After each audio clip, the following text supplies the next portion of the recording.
E vamos falar sobre a recente história do liberalismo brasileiro aqui com 3 grandes figuras e atores.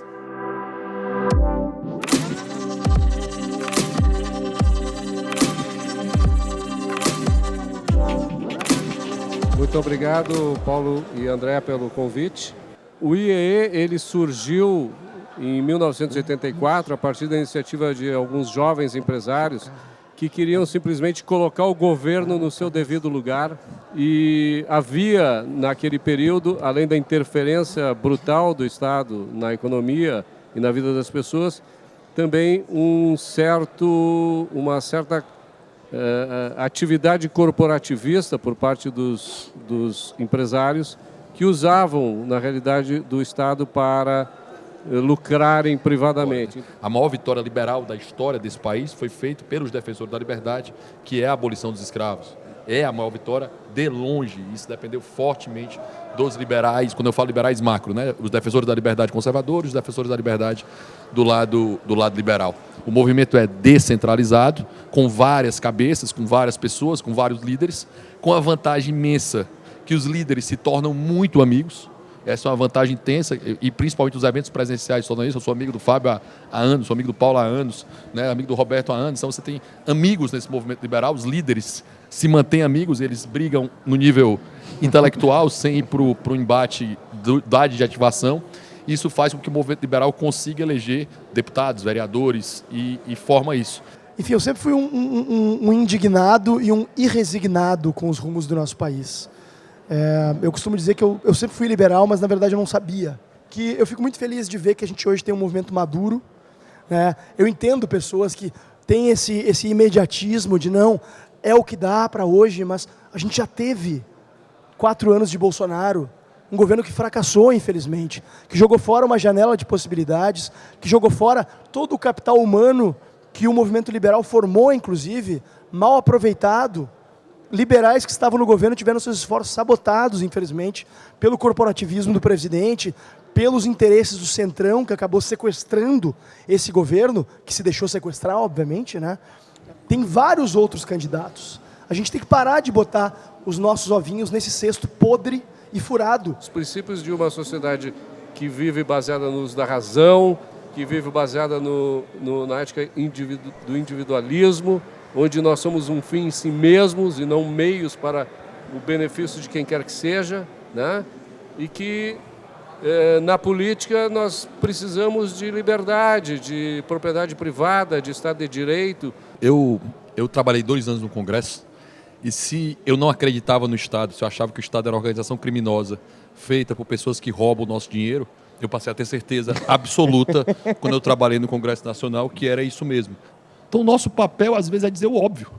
E o óbvio precisa ser dito. E, principalmente, lembrar o que está no meu controle. Isso, faz. O que não está no meu controle, não faz.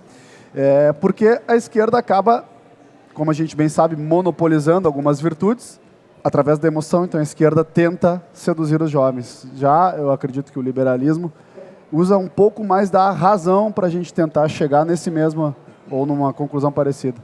É passível de convencimento à mente jovem.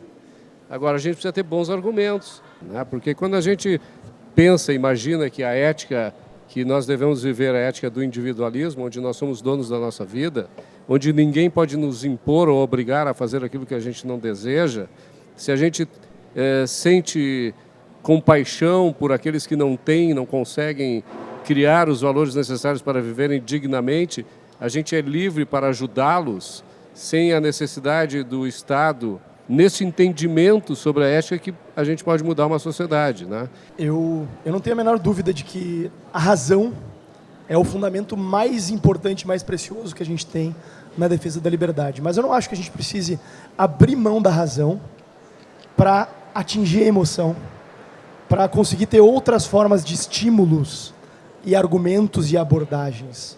Eu acho que é importante para um movimento amplo, orgânico, plural, a gente ter pessoas que usam chinelo de dedo, bermuda, terno, pessoas do Nordeste, pessoas do Rio Grande do Sul, pessoas que pensam um pouco mais radical para um lado, um pouco mais para o outro, claro, dentro de certos parâmetros básicos, né? Porque, por exemplo, para um jovem negro de periferia, para uma mulher negra de periferia, é muito fácil ela ser cooptada pela esquerda, quando ela não se vê representada nas suas agruras e nos seus sofrimentos por discussões que muitas vezes são tomadas aqui. Então, acho que é importante que o movimento liberal discuta de forma mais clara a questão social, a questão dos mais pobres. Precisa de mantra, precisa de cores, precisa de paixão, precisa de, principalmente, exemplo. Precisa olhar para alguém e dizer assim, eu quero ser ele. Precisa eu conseguir olhar alguém que percorreu um caminho semelhante ao que você percorreu e dizer assim, eu quero chegar ali. É ali que eu quero chegar. E as pessoas que estão ali têm que ter humildade gigantesca, até porque não são nada, para explicar para essas pessoas que estão aqui agora pensando como elas podem chegar ali.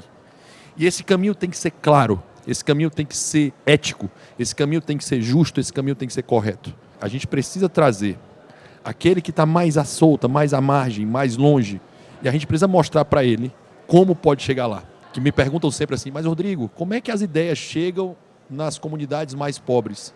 Eu digo para você, toda a vida que eu falei com o dono de uma bodega, o dono de um pequeno mercantil, o dono de um pequeno restaurante, um fabricante de brownie, esse cara entendia com absoluta facilidade as ideias de liberdade. E as pessoas que estão ali formando o pensamento têm a obrigação de saber falar com quem não tem a mesma vivência que você, que não tem a mesma perspectiva. Sem capitalismo, não há a capacidade do indivíduo viver em sociedade livremente, onde os seus direitos individuais sejam respeitados. Quem vai proteger esses direitos?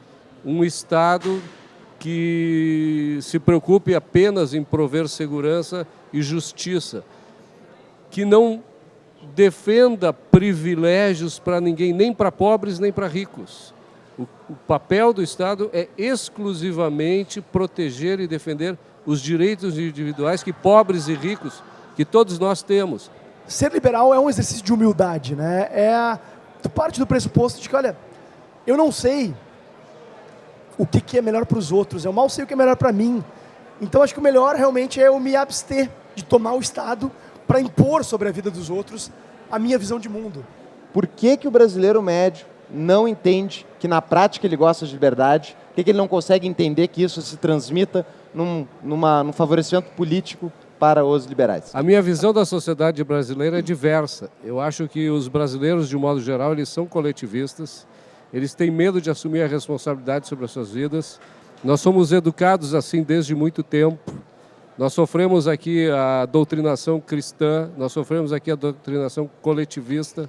Mostrar para as pessoas que a vida é delas, que elas têm direitos sobre o que é delas, que elas têm a capacidade de fazer com que a sua vida melhore, e para isso é preciso apenas liberdade e proteção contra o crime e a violência. Eu me incomodo com essa coisa de fato assim, a sociedade, né, o coletivo, as pessoas, eu me incomodo profundamente com isso, certo?